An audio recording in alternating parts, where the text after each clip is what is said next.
Salam, sabahınız xeyir, hər vaxtınız xeyir. Buraxılış imtahanından sonra ən çox verilən suallardan birini cavablandırmaq istəyirəm. Hər hansısa bir fəndən sıfıra düşsək biz ixtisas seçimi eləyə biləcəyikmi? Bəli, ixtisas seçimi eləyə biləcəksiniz, sıxıntı yoxdur. Deyək ki, siz imtahan vermişsiniz buraxılış imtahanında, heç bal toplamamısınız. Azərbaycan dili 0, ingilis dili 0, riyaziyyat 0, amma blok imtahana gedib 400 baldan deyək ki, 250 bal toplamısınız, yenə də ixtisas seçimi mümkündür. Bu sıfır məsələsi nə zaman nəzərə alınır? Deyək ki, 11 illik bazadan kollecə gedirsən, tibb kollecinə və yaxud da digər kolleclərə, eləcə də müəyyən ixtisaslar var ki, amma kollec səviyyəsində, xəbəriniz olsun, kollec səviyyəsində. O zaman deyək ki, riyaziyyatdan nisbi bal 10 bal olmalıdır. Bu o demək ki, siz ən azı 4 suala cavab verməlisiniz, doğru cavab verməlisiniz təbii ki.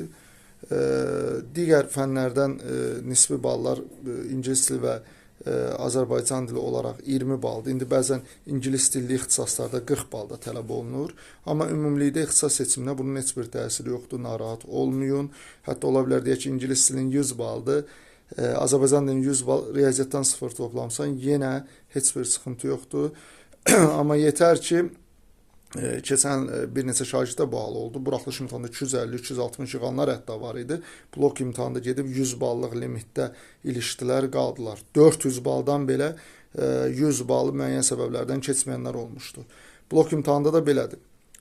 Deməli, siz əgər 100 baldan aşağı toplamısınızsa, buraxılış imtahanında 300 bal yığsaz belə, deyək ki, blokda 99 bal yığımsan, 399 balla 50-100 bal arası uyğun olan ixtisaslar yazılacaq.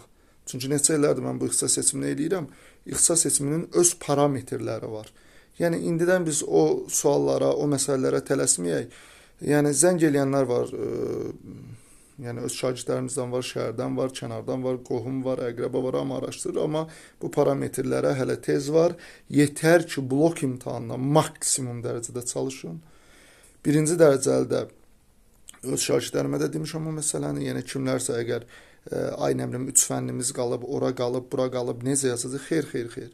Yaxşı bacarıqlı şagirdsən, elə may imtahanında, birinci imtahanda balığı topla, deyək ki, buraxılış imtahanından var 250 balın. Blokdan da get 400 baldan 350 balı topla, heç son 2 ayı hazırlığa gəlmə. Bacarığın var, bunu elə. Yox, əgər daha yaxşı nəticələr göstərmək istəyirsənsə, həm birinci cəhd üçün, həm ikinci cəhd üçün sənin şansların var. Çünki ola bilər ki, birinci cəhddə hər hansısa bir uğursuzluq eləsən, ikinci cəhddə bunu bərpa eləyə bilərsən. Amma yenə də deyirəm, uğursuzluq etmə şansın yoxdur. Yəni, sənə riyaziyyatı, sənə müəllim öz fənnindən danışır, yüksək səviyyədə keçilibsə, gedib yazmalısan. Yəni, əgər qrupda deyək ki, bir şagird 25 dənə yazırsa, müəllim güclüdür, 4 dənə, 5 dənə yazırsa, müəllim zəifdir, xeyr, belə bir parametr yoxdur.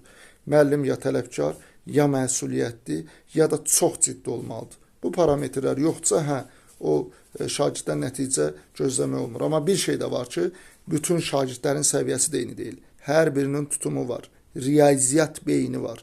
Dəfələrlə olub, yenə deyirəm, uşağa verdiyim sualı valideynə də vermişəm, cavab verə bilməyib. Riyaziyyat genetik fəndir. Sənin genetikanda, genetik kodunda, toxumunda riyaziyyat olmalıdır. Bunu bir dəfəli anlayın. Riyaziyyat olmalıdır. Test robot olaraq gedib 10 dənə, 15 dənə mexanik əzbərlədi, yazdı. Amma o yüksək nəticələr var, o genetikdir. Bunu unutmayın.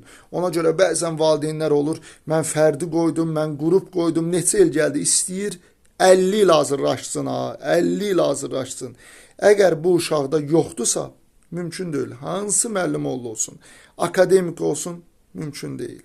Uşağın genetik kodunda riyaziyyat əlaməti olmalıdır. Bu qədər. Hələlik, Allah'a əmanət olun.